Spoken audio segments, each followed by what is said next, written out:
The Way I Used to Be, Chapter 5. Lunch Break Book Club. I named it. The next week, we have our first meeting. We bring our brown bags to the table in the back of the library, buy the out-of-date reference materials nobody ever uses.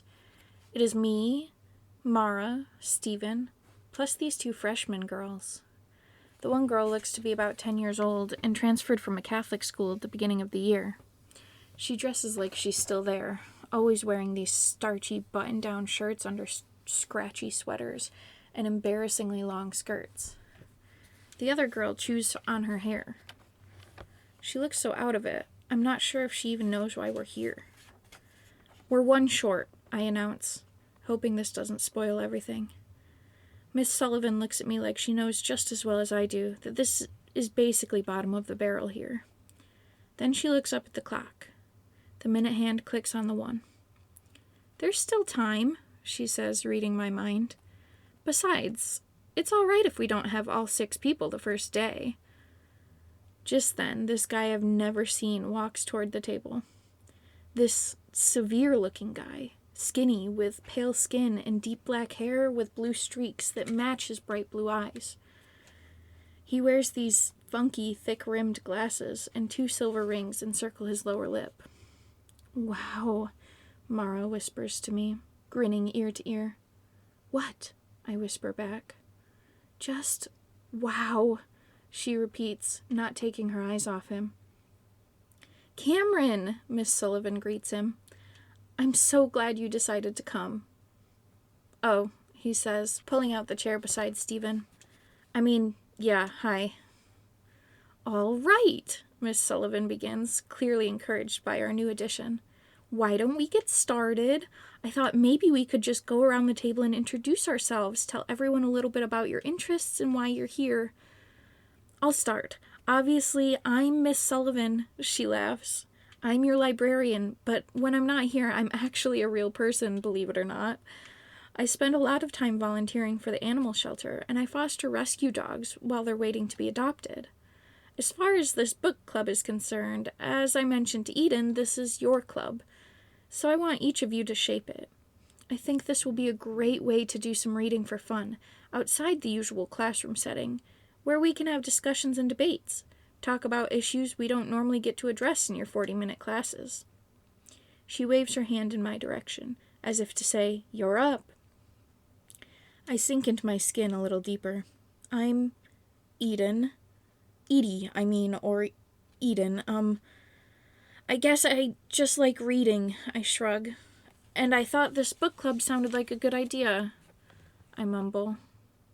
Miss Sullivan nods her head encouragingly. I hate myself. I look to Mara, silently begging her to just please interrupt me, just start talking, say anything. "My name is Mara," she says sweetly, flashing her new smile at all of us. "I'm a freshman. I'm interested in music. I'm in band. I like animals," she adds so naturally. Why couldn't I have thought to say something like that? I'm in band too.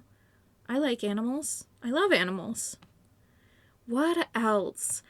I really think this will be a great way to spend our lunches. It's a lot nicer and quieter than the cafeteria. She adds a little giggle onto the end of her sentence, and everyone smiles back at her, especially this new guy. Mara kicks my foot under the table like, "Are you seeing this?" "That's great, Mara. We could always use more volunteers at the animal shelter, you know," Miss Sullivan says with a smile. And I really wonder how people get to be normal like this. How they just seem to know what to say and do automatically. "I'm Cameron," the new guy says, skipping over the 2 other girls. "I'm new here this year. I'm interested in art and music," he adds, smiling at Mara. "I like reading too." He breaks his gaze away from Mara to make eye contact with me. "And dogs," he smiles, looking at Miss Sullivan. Miss Sullivan smiles back at him like she means it. "I'm Steven," Steven mumbles. "When Edie told me about this, I thought it sounded like a good alternative to having lunch in the cafeteria. Oh, and I like art too," he adds, looking at Cameron. Photography, I mean. I'm on yearbook. Awesome, man, Cameron says, flashing Stephen one of those smiles. This new guy stepping all over my territory, first with Mara, then Miss Sullivan, and now Stephen. And he's going to try to smile at me like he's some kind of nice guy. He catches me staring at him, trying to figure out what kind of game he's playing. I don't know what expression I must be wearing, but his smile fades a little, and his eyes look at me hard too, like he might be trying to figure out why I'm trying to figure him out. Somewhere, my brain tells me I should be listening as the other two girls introduce themselves, but I can't. Thank you for the introductions. This is great. So I think the thing to do at this meeting is establish some logistics, Miss Sullivan says through the fog of my brain. Cameron redirects his attention to her, and I follow. What sounds reasonable to you? 2 books a month? 1? 3? I don't know. We can vote on which books we would like to read together. We'll do the reading on our own time, and then these lunch sessions will be for discussion. Thoughts? 2 a month sounds good, Cameron offers, just before I was going to say the same thing.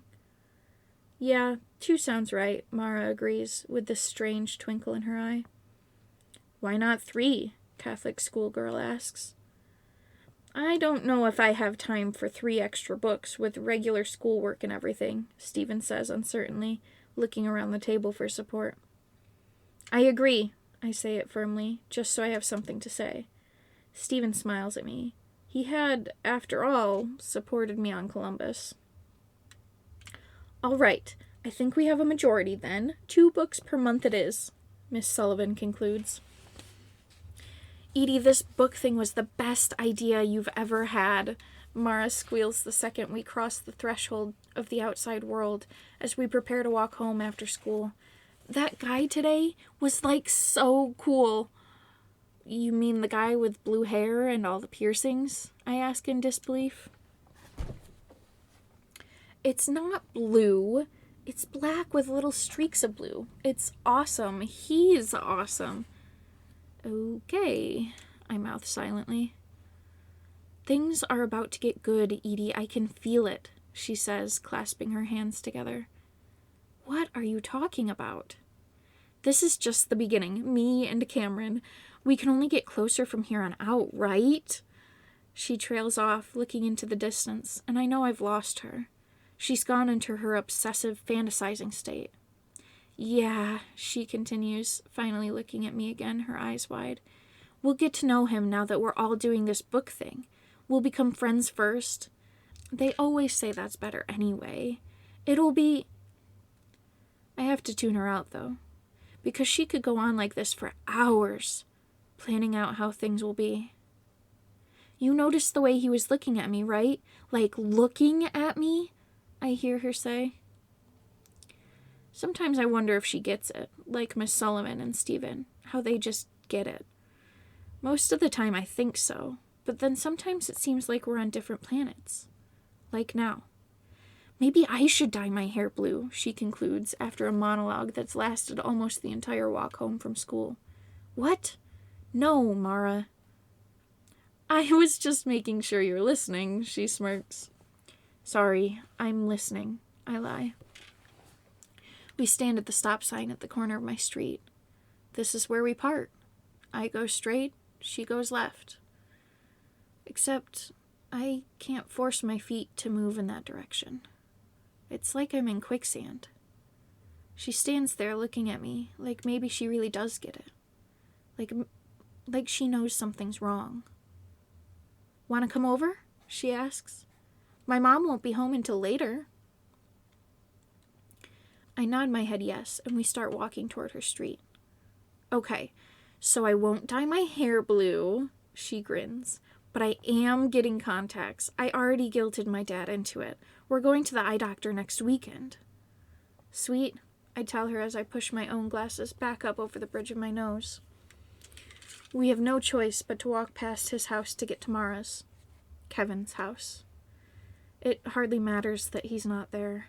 I can feel my legs weakening the closer we get.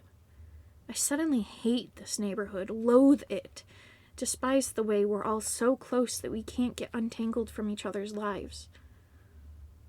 I already see Amanda in the front yard as we approach their house. His sister. She always seemed so much younger than me. I always thought of her as this little kid. But as I'm looking at her right now, she doesn't seem so little. She's only 1 year behind us in school. We used to play together a lot when we were little, before Mara moved here in the 6th grade and took her place as my best friend. Their youngest sister is with her, along with another little kid. Probably a neighbor, bundled up in layers, playing in the snow. It looks like they're trying to assemble a snowman, but it's really just a big blob of cold white. Amanda stands next to it, winding a scarf around the place where the top blob and the middle blob meet, while the two little kids scream and throw snowballs at each other. The kids are oblivious to us, but Amanda sees us coming. She ties the scarf in a final knot and then places her mittened hands in her coat pockets. She stands there watching us. She doesn't say anything, which is strange. Even though we weren't technically friends, not like we used to be, we still talked, still got along at the occasional family get-together. When I don't say anything either, Mara fills in the blanks. Hey, Mandy. Mandy. It's what we all called her after they first moved here. It didn't stick. I remember that's how they introduced her the first time we met. It was at my 8th birthday party, back when our two families started celebrating everything as one, because Kevin and Kaylin were inseparable from the very beginning. Kevin was always included, and his family by extension, but I guess that was a million years ago. Hi, Amanda, I offer, trying to smile. She crosses her arms and stands up a little straighter. Hey, she finally replies, monotone. So, did you have a nice Christmas? I try, anyway, to act like things are normal, but all I can think of is Kevin. She shrugs slightly, staring at me. The seconds drag by. The thing about the Armstrongs, the thing I never really gave much thought until now, is that when they came here, they weren't just moving here. They were leaving something else. Something bad had happened wherever they were before. I'd overheard Mrs. Armstrong telling Mom about it. She was crying. And then later I was eavesdropping while Mom told Dad about it. I didn't get most of it, other than it involved Kevin and Mr. Armstrong's brother, Kevin's uncle. Actually, I turned to Mara, I think I am gonna go home instead. I'm not feeling great, honestly. Really? What's wrong? Mara asks, her voice genuinely concerned. Nothing, But I don't finish, because I'm literally backing away from them. I turn to look only once, and they both stand there watching me. Mara raises her arm to wave and yells, I'll call you! I start running after I round the corner, my head pounding harder and faster with each footfall, my whole body in this cold sweat. By the time I make it home, I'm so nauseous I'm actually crying. I run into the bathroom and am instantly on the floor, kneeling in front of the toilet, gasping for air. I lie down on the couch after, not even bothering to take my coat off. I close my eyes. The next thing I know, my mom is leaning over me, touching my forehead with the back of her hand. She sick? I hear Dad ask as he tosses his keys down on the kitchen table. Edie? Mom puts her freezing hands on my cheeks. It feels so good. What's the matter? Are you sick? I guess so, I mumble. Well, let's get your coat off. Here. She puts her arm around my back to help me up, and I wish more than anything that she would just hug me right now. But she pulls my arms out of my coat instead. I threw up, I tell her. Did you eat something weird today? She asks. No. In fact, I didn't eat anything today. I was too busy trying to figure out that Cameron guy during lunch break to actually eat the peanut butter and jelly sandwich that I packed for myself. Oh, honey, I'm sorry. She stands and looks down at me like she really is. Why don't you go get in your pajamas, and I'll make you some soup, okay? Okay, I answer. I go into my room to get changed, careful not to stare too hard at the fading gray bruises that still line my thighs. Careful not to dwell too long on the bruises on my hip bones and ribs. They'll be gone soon anyway. I pull on my pajama bottoms and button the matching flannel shirt all the way up to my neck to hide the remnants of bruises still on my collarbone. "Chicken noodle?" Mom calls out from the kitchen as I take my seat at the table. Before I can answer, she sets a cup of steaming tea down in front of me. I don't actually feel like soup at all. Chicken noodle or any other kind. But she has this big smile on her face, like the kind she would always get running around after Kaylin. I think she must like having someone to take care of, something concrete to do for me. "Yeah, chicken noodle," I agree, in spite of my churning stomach. "Okay, you drink that," she tells me, pointing at the tea. I nod. Dad sits down at the table across from me. Making his hands a tent, he says, "Yep, some kind of bug going around, I guess." If only I were sick all the time. Things might feel a little more normal around here.